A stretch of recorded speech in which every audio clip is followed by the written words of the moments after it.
చాలా సంతోషం. జిల్లా ఎస్సీ ఎస్టీ మానిటరింగ్ కమిటీ సభ్యులు నా తమ్ముడు మా పెంచులయ్య మొన్నే కొత్తగా ఎంపికయ్యాడు. ఎందుకంటే ఆ పోస్ట్కి తగిన వ్యక్తి మా పెంచులయ్య. ఏదన్నా ఒక పని చెప్తే కష్టపడి పనిచేసిన మనస్తత్వం ఉన్నవాడు. అయితే డబ్బు లేదు కానీ పేదోడు అయినప్పటికీ ఏ విషయం చెప్పినా తూచా తప్పకుండా చేసేటువంటి మా పెంచలేని ఎంపిక చేసినటువంటి మా జిల్లా కలెక్టర్ గారికి మనస్ఫూర్తిగా ధన్యవాదాలు తెలియజేస్తున్నా. అట్లాగే మన గూడూరు నుంచే మరొక దళిత పోరాట ఉన్నటువంటి ఒక మంచి వ్యక్తి మా అన్న పార్వతన్న గారికి కూడా మనస్ఫూర్తి ధన్యవాదాలు తెలియజేస్తున్నా. అట్లాగే ఇక్కడ division SC ST monitoring committee సెల్లో ఉన్నటువంటి మెంబర్గా మా సురేంద్రని, అలాగే పెద్దలు మా వెంకటేశ్వర గారిని, అలాగే మా తమ్ముడు కోట వెంకటేశ్వర గారిని డిప్యూట్ చేసినటువంటి మా సబ్ కలెక్టర్ గారికి కూడా మనస్ఫూర్తిగా ధన్యవాదాలు తెలియజేస్తున్నా.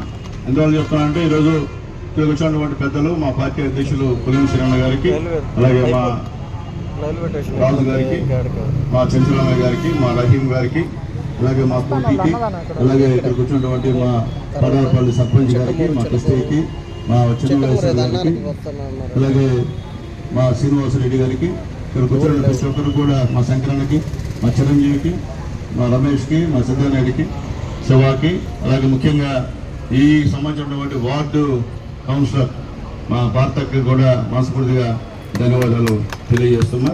చాలా సంతోషం. 134వ జయంతి సందర్భంగా ఇక్కడ ఏర్పాటు చేసినటువంటి కార్యక్రమానికి ముఖ్య అతిథులుగా మా కమిషనర్ గారు, మా ఎంఆర్ఓ గారిని పిలిచినటువంటి మా పెంచులయ్యకి మనస్ఫూర్తి ధన్యవాదాలు తెలియజేస్తున్నా. అలాగే పెంచులయ్య ఒక రిప్రజెంటేషన్ ఇచ్చాడు.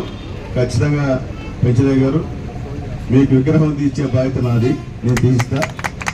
స్థలం ఇవ్వాల్సిన బాధ్యత నీకు పక్కన ఉన్నటువంటి ఎంఆర్ఓ గారి. ఆయన ఓకే అంటే నువ్వు స్థలం చూసుకొని విగ్రహం కావాలని ఆర్డర్ చేసి లేదా నేను చూసుకుంటా, ఇబ్బంది ఏమి లేదు అంటే రెండో మాట్లేదు. ఎందుకంటే మీరు అడిగిన తర్వాత అది కూడా చేయకపోతే ఇంకా నా జన్మ వేస్ట్.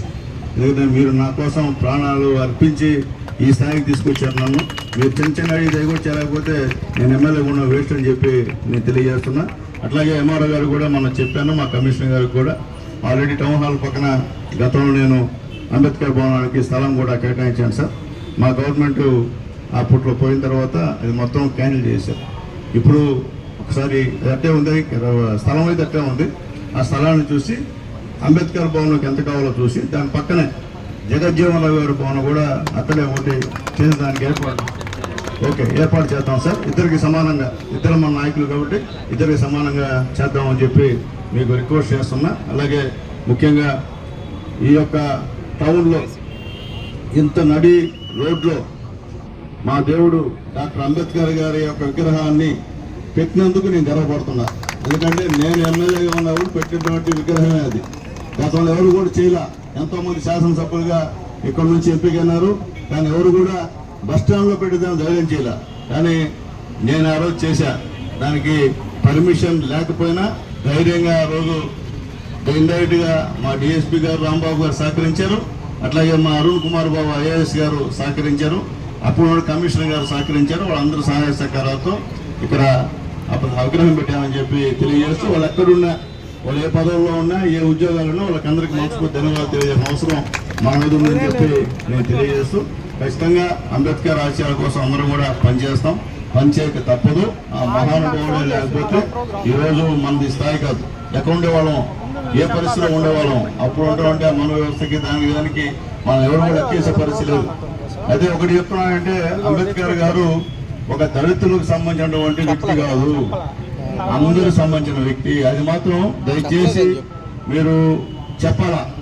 కొంతమంది అంబేద్కర్ మాకి సొంతం, మా సొంతం, ఆయన దళితుడు కాబట్టి మేము దళితులు ఆయన కాలు ఉంటాం, మాకెవరు నాయకులు లేవడం తప్పు.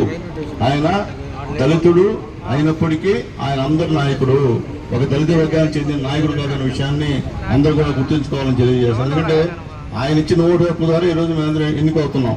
కింద సర్పంచ్ దగ్గర నుంచి పైన ఎంపీల వరకు ఆ మహానుభావుడికి వచ్చిన ఓటు హక్కు ద్వారా ఈరోజు ఓటు ద్వారా మేము అందరూ కూడా ఎన్నికవుతున్నాం. ఈరోజు రాజ్యాంగం బద్ధంగా ఈరోజు పార్లమెంట్ అయినా అసెంబ్లీ అయినా జరుగుతుందంటే ఆ మహానుభావుడు దయ అని చెప్పి గర్వంగా చెప్తున్నాం. అంబేద్కర్ రాజ్యాంగాన్ని రాసింది ప్రపంచ మేధావి మన దేవుడు డాక్టర్ బాబాసాహెబ్ అంబేద్కర్. అంటే మన దేవుడు అంటే సునీల్ కుమార్ దేవుడు కాదు, ఈ రాష్ట్రానికి దేవుడు, ఈ దేశానికి దేవుడు, అందరికీ దేవుడు డాక్టర్ బాబాసాహెబ్ అంబేద్కర్ అని చెప్పి నేను ధైర్యంగా చెప్తున్నా. కానీ అయితే మా అధికారులు ఇక్కడ ఉన్నారు, వాళ్ళు కూడా అంబేద్కర్ గారి ఆశయాలకు అనుకూలంగా పేదవాళ్ళ విషయంలో పట్టాలు ఇచ్చే కార్యక్రమంలో పూర్తి సహాయ సహకారాలు అందించాలని చెప్పి మా ఇద్దరు అధికారులను కూడా రిక్వెస్ట్ చేస్తున్నాం.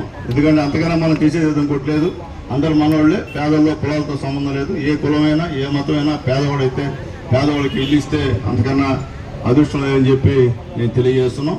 ఖచ్చితంగా మా ఎంఆర్ఓ గారు మా కమిషనర్ గారు ఉన్నప్పుడే కొత్త పట్టాలని కూడా ఇస్తాం. దానికి ఖచ్చితంగా మా పెంచులయ్య, మా సురేంద్ర, మా కృష్ణయ్య, మా వెంకటేశ్వర అన్న అందరూ కూడా చూసి, అవి కూడా మా రవి, మీరందరూ కూడా చూసి కూర్చొని, కృష్ణన్న మా కృష్ణన్న అందరూ కూర్చొని తయారు చేస్తే మనం మా కమిషనర్ గారికి మన ఎంఆర్ఓ గారికి ఇచ్చి త్వరగా ఇల్లు వాళ్ళందరూ కూడా త్వరగా ఇల్లు ఇచ్చేటువంటి పరిస్థితిలో చంద్రబాబు నాయుడు గారు చేస్తున్నారు. నేను చెప్తున్నాను ధైర్యంగా, చంద్రబాబు నాయుడు గారు పార్టీ ఎందుకు చెప్తున్నామంటే గతంలో ఉన్నటువంటి ఆ పార్టీ ఎస్సీలకు వచ్చేటువంటి లోన్లు కూడా ఎక్కువట్టింది. ఎస్సీలకు ఇచ్చే ఇల్లు అంత గద్దెలు ఇచ్చి జగనన్న కాలనీ అని చెప్పి ఎంత గద్దెలు కట్టించింది, అవన్నీ నాశనం అయిపోయింది. దారుణ పరిస్థితి. అదే మనం మీకు తెలుసు ఎటువంటి బ్రహ్మాండమైనటువంటి బాడ బిల్డింగ్స్ కట్టించాము, అర్బన్ బిల్డింగ్స్. అలాగే ఇప్పుడు కూడా చంద్రబాబు నాయుడు గారు గతంలో పార్టీ సంబంధం లేకుండా జగనన్న కాలనీలో కట్టుకున్న ఎస్సీలు అయితే అదనంగా 50,000 రూపాయలు ఈరోజు చంద్రబాబు ఇస్తున్నారమ్మా. దానికి చంద్రబాబు ధన్యవాదాలు తెలపాలి మనం. ఎస్టీలు అయితే 70,000 ఇస్తున్నాడమ్మా. అలాగే బీసీలు అయితే కూడా 50,000 ఇస్తున్నాడు.